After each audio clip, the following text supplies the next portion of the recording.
बिस्मिल्लाहिर्रहमानिर्रहीम। अस्सलामुअलैकुम। लाखों करोड़ों दुरूदो सलाम मोहम्मद मुस्तफ़ा सल्लल्लाहु अलैहि वसल्लम और आले मोहम्मद पर। मैं हूँ उमर दराज गोंदल और आप मेरा यूट्यूब चैनल देख रहे हैं। आज सबसे पहले दिन का आगाज़ हुआ पार्लियामेंट के साथ और फिर जनाब उसके बाद जो है वो सुप्रीम कोर्ट। और जिस तरह से टेस्ट मैच के 3 सेशंस होते हैं, तो पहले 2 सेशंस ये थे और तीसरा सेशन इमरान खान का था। इमरान खान आज मानसेहरा में मौजूद थे। वहां पे उन्होंने जलसा आम से खिताब किया और उस जलसे के दौरान एक बार फिर आज उन्होंने कहा कि इस सिचुएशन के अंदर न्यूट्रल रहना कितना खतरनाक है और ऐसी सिचुएशन में न्यूट्रल क्यों नहीं होना चाहिए। और फिर सबसे इंपॉर्टेंट बात जो उन्होंने शहबाज शरीफ को एक नया नाम दिया, चूहे और चोर डाकू, इस किस्म की बातें तो बहुत बार कहते रहे हैं। आज बूट को लेके, पॉलिश को लेके उन्होंने कहा जहां बूट पॉलिश नजर आता है काम शुरू हो जाता है। उसकी बुनियाद के ऊपर कहा मैं आज शहबाज शरीफ को नया नाम देता हूं। वो क्या नाम दिया इस पे बात करेंगे। और उसके बाद आज मरियम साहिबा जो खुद एक खातून है, उन्होंने सियासत के अंदर खातून अव्वल को मिडलाइन करने की कोशिश की है। आपको मालूम है कि शहबाज शरीफ साहब इससे पहले एक कोशिश कर चुके हैं जिसके ऊपर उनको बहुत क्रिटिसिज्म हुआ, लेकिन आज न सिर्फ खातून अव्वल बल्कि खातून अव्वल की जो दोस्त हैं उनका नाम लेके रिश्वत के, करप्शन के इल्जामात लगाए गए हैं। क्या उन्होंने कहा है, इस हवाले से बात करेंगे। और फिर आज एक रुकने असेंबली जिनका ताल्लुक तहरीक इंसाफ से है, बागी रुकन है, उन्होंने कहा था हुकूमत के साथ होंगे। आज वजीर आजम हाउस से उनके साथ कांटेक्ट किया गया, लेकिन उसके बावजूद उन्होंने वजीर आजम से मिलने से इनकार कर दिया। उसकी क्या वजह बनी ये भी बताएंगे। और आखिर में एक नई जी कॉन्फ्लिक्ट या एक नया कंट्रोवर्सी खड़ी हो गई है, वो डॉक्टर मोईद पीरजादा के मुतालिक है। मोईद पीरजादा जी एक सहाफ़ी हैं, लेकिन उन्होंने एक ट्वीट किया जिस पे कहा यह जा रहा है कि उनके ऊपर दबाव डाला गया है कि आप वो ट्वीट डिलीट करें। क्या ट्वीट था, क्या उसमें बताया गया था, इसके ऊपर बात करेंगे। अगर आपने अभी तक चैनल सब्सक्राइब नहीं किया और आप चाहते हैं कि आपको मुस्तनद और बर वक्त खबरें मिलती रहें, तो हमारा चैनल सब्सक्राइब कर लीजिए, बेल आइकन के ऊपर क्लिक कर लीजिए ताकि हमारी आइंदा आने वाली वीडियोस बर वक्त आप तक पहुंचती रहे। मैंने आपको बताया कि आज टेस्ट मैच के 3 सेशंस हुए। एक तो पाकिस्तान ऑस्ट्रेलिया वाला था, उसको छोड़ के सियासत के मैदान के अंदर भी सेशंस थे। पहला पार्लियामेंट का था, उसके अंदर तहरीक इंसाफ सुरखरू हुई। दूसरा जो सुप्रीम कोर्ट से था, जहां पे तहरीक इंसाफ को थोड़ा सा अलार्मिंग सिचुएशन नजर आई, जहां पे उन्होंने कहा कि हम सदारती रेफरेंस को वापस भेज सकते हैं। वापस भेजा तो तहरीक इंसाफ का मकसद जो है पूरा नहीं होगा। तीसरे नंबर के ऊपर खुद इमरान खान जो हैं वो मानसेहरा के अंदर एक जलसे के अंदर आए। इमरान खान ने मानसेहरा जाने से पहले जो उनकी सियासी कमेटी है, जो मुशावरती कमेटी है, जो सीनियर मिनिस्टर्स और तहरीक इंसाफ के जो सीनियर रहनुमा हैं उनके ऊपर मुश्तमिल थी, उनको बुलाया। बुलाने के बाद उनसे गुफ्तगू की, मीटिंग शिटिंग करके वो वहाँ पे गए और वहाँ पे जाके उन्होंने कहा जनाब एक तो मेरी कामयाबी इस्लामोफोबिया वाली है। अब उनकी हुकूमत आजकल लोगों को मुख्तलिफ चीज़ें बता रही है कि मैं ये कर रहा था, मैं ये कर रहा हूँ, या मेरी हुकूमत के ये काम है, सिर्फ मुखालिफिन को लताड़ने वाली बात नहीं। उसके बाद वो फिर आगे उसी बात के ऊपर कहा 3 चूहे हैं जो मेरा शिकार करने निकले हैं, मैं इनको किसी सूरत छोड़ूंगा नहीं और मैं इनको कामयाब नहीं होने दूंगा। फिर चूंकि न्यूट्रल के ऊपर बहुत ज़्यादा बात है, कल उन्होंने सहाफ़ियों से बात करते हुए कहा था कि न्यूट्रल वाली बात को गलत मतलब लिया गया है, मेरा कहने का मकसद नहीं था। लेकिन आज उन्होंने कहा कि बुराई के खिलाफ कोई इंसान न्यूट्रल नहीं रह सकता। लेकिन उसके बाद उन्होंने मौलाना फजलुर रहमान को हिट किया और कहा कि मैं आज भी तहिया करके आया था, मैंने किसी को डीजल नहीं कहना, लेकिन मैं क्या करूं कि मैं आता हूं और आप लोग नारे लगाना शुरू करते हैं डीजल डीजल के, इसमें मेरी क्या गलती है। लेकिन आज वो शहबाज शरीफ और शरीफ खानदान के ऊपर बहुत ज्यादा गुस्से में नजर आए।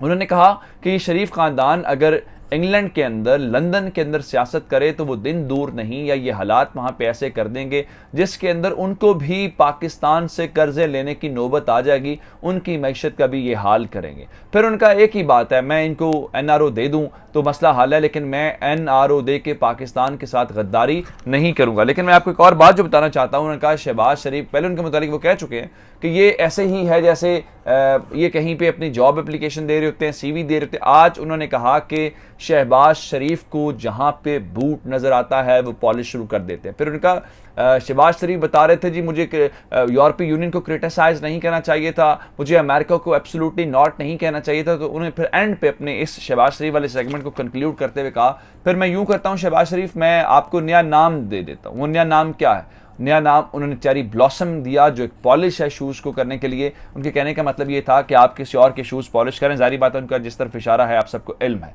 लेकिन एक और कंट्रोवर्सी जो सामने आई है, शहबाज शरीफ साहब ने आसमा शिराजी साहिबा के एक प्रोग्राम के अंदर इंटरव्यू दिया। आसमा शिराजी ने एक आर्टिकल लिखा था जादू टूने और इस किस्म की चीज़ों के मुतालिक, जहाँ पे उनके खिलाफ बहुत ज़्यादा क्रिटिसिज्म हुआ था कि आप जानबूझ के जब आपके पास पॉलिटिकल आर्गूमेंट नहीं रहता, आपको सियासी तौर पे इमरान खान को जवाब नहीं दे सकते, तो फिर आप इस किस्म की बातें करना शुरू हो गए हैं, उनके घर की बातें, उनकी फैमिली से रिलेटेड चीज़ें जो कि नहीं होनी चाहिए। तो उस इंटरव्यू के अंदर फिर आसमा शिराजी के बाद शहबाज शरीफ ने कहा जी मनों की तादाद में, मनों की हिसाब से जो है वहाँ पे गोश्त, जो मुर्गी का गोश्त है वो जलाया जाता है।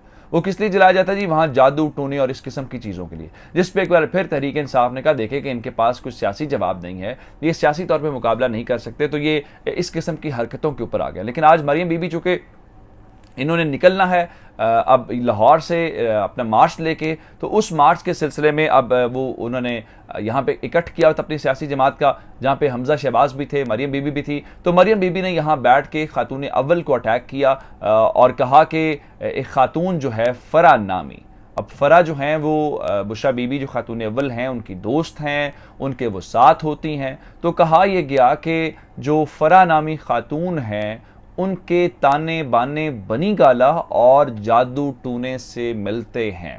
यहाँ तक बात नहीं रुकी, बल्कि साथ ये कहा गया कि कोई पोस्टिंग और ट्रांसफ़र ऐसी नहीं होती जिसमें पैसे ना लिए जाते हों, और वो इल्ज़ाम भी शायद बनी गाला के ऊपर लगाया गया।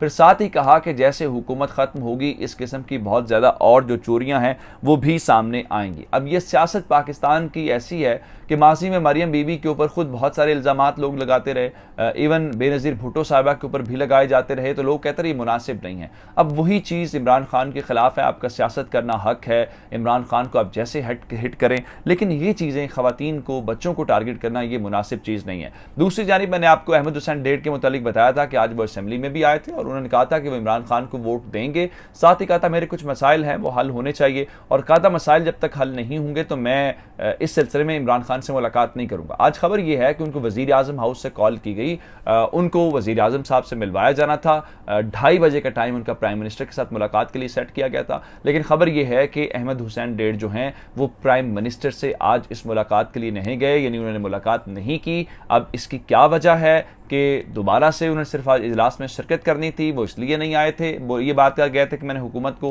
वोट दूंगा, या फिर वाक़तन उनको अपोजिशन ने दोबारा से अपने एतमाद में ले लिया है, उसकी ये वजूहात है। इस बारे में मज़ीद डिटेल्स अभी नहीं है, लेकिन ये ज़रूर है कि उन्होंने मुलाकात नहीं की।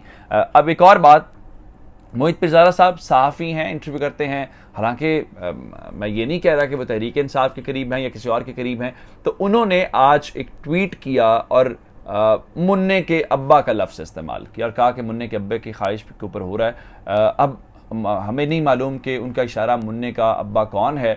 माजी में इस किस्म के हम एक टर्म सुनते आए हैं, निक्के का अब्बा, और ये जो टर्म है ये एक लतीफ़ा सुना के जो मौलाना फजल रहमान साहब हैं उनकी हिस्से मिज़ा बहुत अच्छी है, उन्होंने ये बात की थी कि वो खातून जो होती है वो अपने हस्बैंड का नाम नहीं लेती, तो वो निक्के का अब्बा कह के उसको, इसी किस्म की बातें जो है उन्होंने इमरान खान से रिलेटेड की थी।